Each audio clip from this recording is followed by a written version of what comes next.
My fellow Americans, I'm speaking to you tonight from the Oval Office. Before I begin, let me speak to important news from earlier today. After 8 months of nonstop negotiation, by my administration, a ceasefire and a hostage deal has been reached by Israel and Hamas, the elements of which I laid out in great detail in May of this year. This plan was developed and negotiated by my team and will be largely implemented by the incoming administration. That's why I told my team to keep the incoming administration fully informed, because that's how it should be, working together as Americans. This will be my final address to you from the American people from the Oval Office, from this desk as president. And I've been thinking a lot about who we are and maybe more importantly, who we should be. Long ago in New York Harbor, an ironworker installed beam after beam, day after day. He was joined by steel workers, stonemasons, engineers. They built not just a single structure, but a beacon of freedom. The very idea of America was so big, we felt the entire world needed to see. The Statue of Liberty, a gift from France after our Civil War. Like the very idea of America, it was built not by one person, but by many people, from every background and from around the world. Like America, the Statue of Liberty is not standing still. Her foot literally steps forward atop a broken chain of human bondage. She's on the march, and she literally moves. She was built to sway back and forth to withstand the fury of stormy weather, to stand the test of time because storms are always coming. She sways a few inches, but she never falls into the current below. An engineering marvel. The Statue of Liberty is also an enduring symbol of the soul of our nation. A soul shaped by forces that bring us together and by forces that pull us apart. And yet through good times and tough times, we've withstood it all. A nation of pioneers and explorers, of dreamers and doers, of ancestors native to this land, of ancestors who came by force, a nation of immigrants who came to build a better life, a nation holding the torch of the most powerful idea ever in the history of the world, that all of us are created equal, that all of us deserve to be treated with dignity, justice, and fairness, that democracy must defend and be defined and be imposed, moved in every way possible. Our rights, our freedoms, our dreams. But we know the idea of America, our institution, our people, our values that uphold it are constantly being tested. Ongoing debates about power and the exercise of power, but whether we lead by the example of our power or the power of our example, whether we show the courage to stand up to the abuse of power or we yield to it. After 50 years at the center of all of this, I know that believing in the idea of America means respecting the institutions that govern a free society, the presidency, the Congress, the courts, a free and independent press, institutions that are rooted, they just might not reflect the timeless words, but they echo the words of the Declaration of Independence. We hold these truths to be self-evident. Rooted in the timeless words of the Constitution, we the people. Our system of separation of powers, checks and balances, it may not be perfect, but it's maintained our democracy for nearly 250 years. Longer than any other nation in history that's ever tried such a bold experiment. In the past 4 years, our democracy has held strong. And every day I've kept my commitment to be president for all Americans through one of the toughest periods in our nation's history. I've had a great partner in Vice President Kamala Harris. It's been the honor of my life to see the resilience of essential workers getting us through a once-in-a-century pandemic. The heroism of service members and first responders keeping us safe. The determination of advocates standing up for our rights and our freedoms, instead of losing their jobs to an economic crisis that we inherited. Millions of Americans now have the dignity of work. Millions of entrepreneurs and companies creating new businesses and industries, hiring American workers, using American products. And together, we've launched a new era of American possibilities. One of the greatest modernizations of infrastructure in our entire history, from new roads, bridges, clean water, affordable high-speed internet for every American. We invented the semiconductor, smaller than the tip of my little finger, and now is bringing those chip factories and those jobs back to America where they belong, creating thousands of jobs. Finally, giving Medicare the power to negotiate lower prescription drug prices for millions of seniors.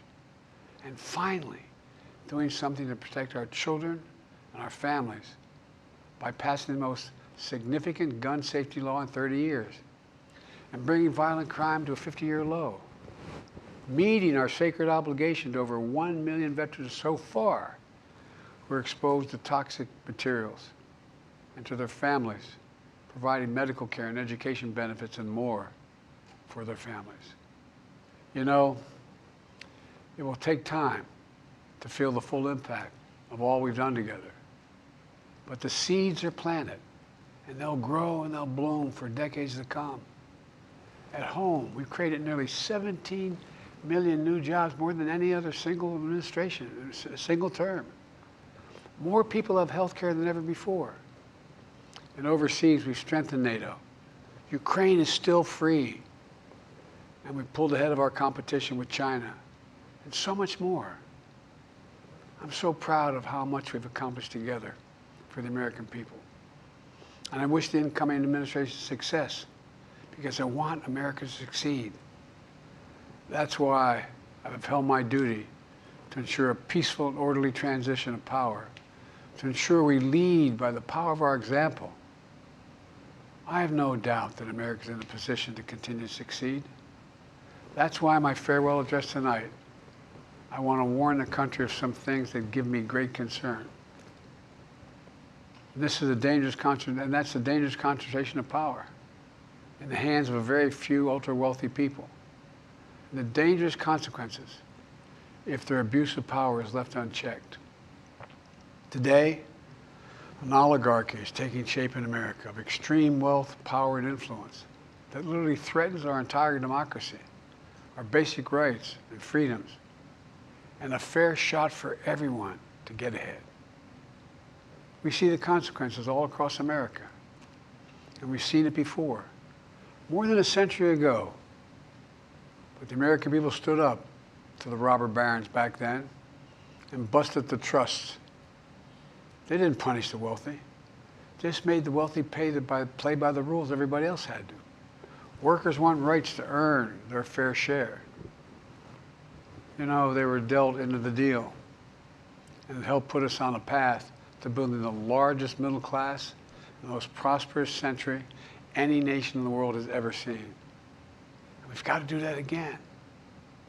In the last 4 years, that is exactly what we've done. People should be able to make as much as they can, but play by the same rules, pay their fair share of taxes. So much is at stake. Right now, the existential threat of climate change has never been clearer. Just look across the country, from California to North Carolina. That's why I signed the most significant climate and clean energy law ever in the history of the world, and the rest of the world is trying to model it now. It's working, creating jobs and industries of the future. Now, we've proven we don't have to choose between protecting the environment and growing the economy. We're doing both. The powerful forces want to wield their unchecked influence to eliminate the steps we've taken to tackle the climate crisis, to serve their own interest for power and profit. We must not be bullied into sacrificing the future of our children and our grandchildren. We must keep pushing forward and push faster. There's no time to waste. It's also clear that American leadership in technology is an unparalleled source of innovation that can transform lives. We see the same dangers of the concentration of technology, power, and wealth. You know, his farewell address, President Eisenhower spoke of the dangers of the military-industrial complex. He warned us then about, and I quote, the potential for the disastrous rise of misplaced power, end of quote. 6 decades later, I'm equally concerned about the potential rise of a tech-industrial complex that could pose real dangers for our country as well. Americans are being buried under an avalanche of misinformation and disinformation, enabling the abuse of power. The free press is crumbling. Editors are disappearing. Social media is giving up on fact-checking. The truth is smothered by lies told for power and for profit. We must hold the social platforms accountable to protect our children, our families, and our very democracy from the abuse of power. Meanwhile, artificial intelligence is the most consequential technology of our time, perhaps of all time. Nothing offers more profound possibilities and risks for our economy and our security, our society, for humanity. Artificial intelligence even has the potential to help us answer my call to end cancer as we know it. But unless safeguards are in place, AI could spawn new threats to our rights, our way of life, to our privacy, how we work, and how we protect our nation. We must make sure AI is safe and trustworthy and good for all humankind. In the age of AI, it's more important than ever that the people must govern. And as the land of liberty, America, not China, must lead the world in the development of AI. You know, in the years ahead, it's going to be up to the president, the presidency, the Congress, the courts, the free press, and the American people to confront these powerful forces. We must reform the tax code, not by giving the biggest tax cuts to billionaires, but by making them begin to pay their fair share. We need to get dark money. That's that hidden funding behind too many campaigns contributions. We need to get it out of our politics. We need to enact an 18-year time and term, for the strongest ethics reforms for our Supreme Court. We need to ban members of Congress from trading stock while they're in the Congress. We need to amend the Constitution to make clear that no president is immune from crimes that he or she commits while in office. The president's power is not limited. It's not absolute, and it shouldn't be. And in a democracy, there's another danger to the concentration of power and wealth. It erodes a sense of unity and common purpose. It causes distrust and division. Participating in our democracy becomes exhausting and even disillusioning. And people don't feel like they have a fair shot. We have to stay engaged in the process. I know it's frustrating. A fair shot is what makes America, America. Everyone's entitled to a fair shot. Not a guarantee, but just a fair shot. An even playing field. Going as far as your hard work and talent can take you. We can never lose that essential truth, remain who we are. I've always believed, and I've told other world leaders, America can be defined by one word: possibilities. Only in America do we believe anything is possible. Like a kid with a stutter from modest beginnings in Scranton, Pennsylvania, and Claremont, Delaware, sitting behind this desk in the Oval Office as President of the United States. That's the magic of America. It's all around us.